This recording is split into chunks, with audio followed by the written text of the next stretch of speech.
Hey guys, welcome to That's AFL. This is the very first video on this channel.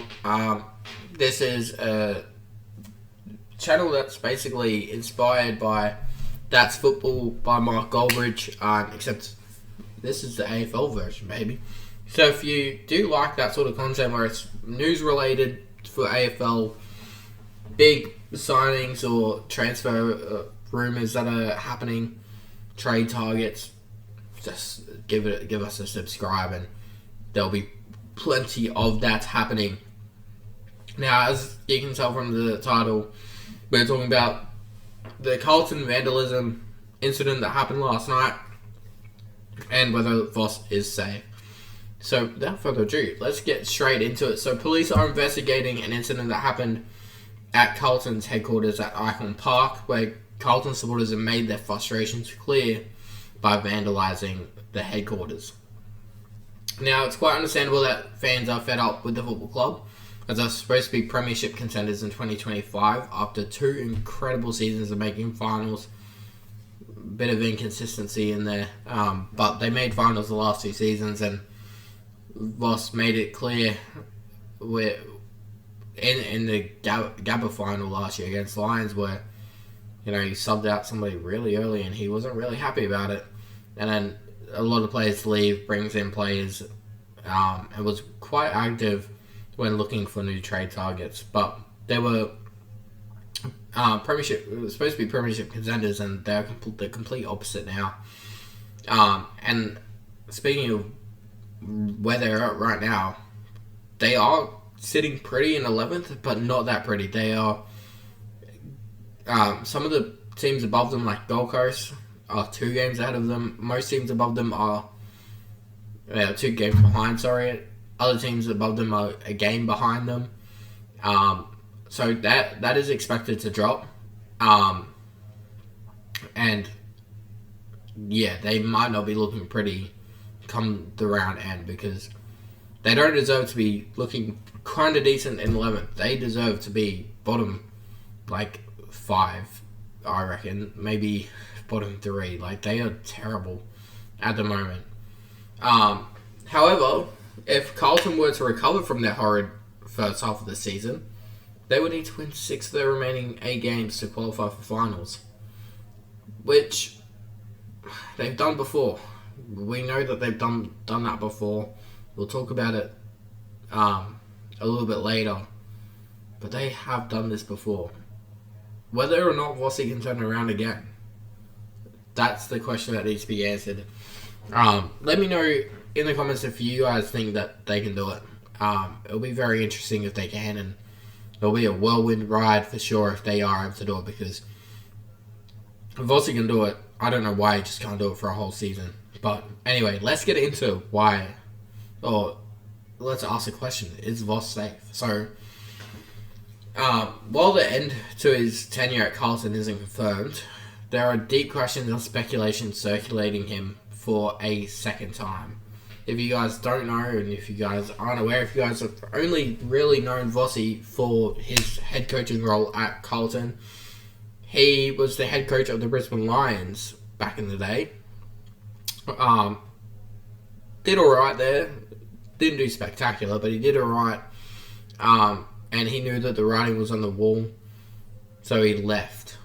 He didn't get sacked, he left. But in my eyes, he got sacked, because he knew if he didn't leave, by the end of the season, he would have been sacked, so he just left around 20. And then he took 8 years away from a head coaching role, where he spent the majority of that time with Port Adelaide as the assistant coach. And then he was appointed the head coach role of Carlton in 2022. Now, the important factor in this is that he wasn't the main guy that they were after. It was Ross Lyon that they were after. Ross Lyon pulled out of the appointment during the interview process, somewhere around there. Never really came out as to why he did. But he's now at St Kilda. He's not really doing the best either, so I don't think if he was at Carlton, he would have turned the club around either. But, it's just a shame that he wasn't the first choice. Maybe if it was the first choice, it would be a different story, but who knows. Now, if you flash back to round 15 bye in 2023, this is when he had the first bit of pressure around his tenure. Now, this is his second season in at this point. And they were lucky because they were able to turn their form around. So they started the season terribly. They had to win heaps of games on the road to make finals, and they ended up doing just that. They ended up winning 9 wins on the trot, ended up finishing 5th, and entering that final series as the most informed team of the competition, and should have won the premiership, but ended up losing in the preliminary final to the Brisbane Lions. And then last season, the Blues were second on the ladder, come the round 19 mark, won 1 out of their last 5 games, and only just scraped into the finals on percentage. And once again, you guys didn't know, they were eliminated by Brisbane Lions in an elimination final after conceding the first 5 goals of the game. He controversially subbed off one of his better players at halftime because he wasn't performing. He had his girlfriend or wife at the time in labour. He could have stayed in Melbourne, been with his partner who was giving birth to the kid. Instead, had to make the hard decision. He ended up going to Brisbane to play in this final and ended up getting subbed off before halftime, and he was mad. He's now left. We know where he's all gone. And he wasn't the only player to leave. A lot of players left after that season as well. And then now in 2025, the same drums are beating again.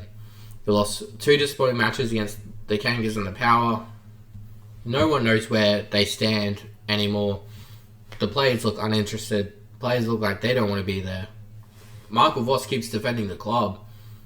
Keeps telling us all to stick fat, but never really answering the questions that we're all asking of him on the field. Like, where are these results going to come from? And then now, 12 years on from being sacked by the Lions, this whole situation is coming together.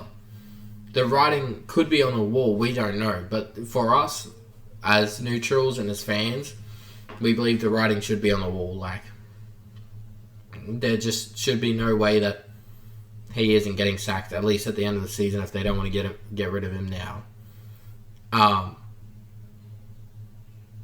But yeah, will he walk? Will he get sacked? Who knows? To me personally, they might stick fat with him until the end of the season, but I don't see how he isn't sacked at the end of the season at the very least. And they need to bring in somebody. There's a few good coaches out there that aren't coaching at the moment and aren't linked to Tasmania, so who knows if they'll get them in. But let me know what you guys think in the comments below. If you guys did like this video, make sure you guys hit that like button and subscribe button. And yeah, stay tuned for the next one. Peace.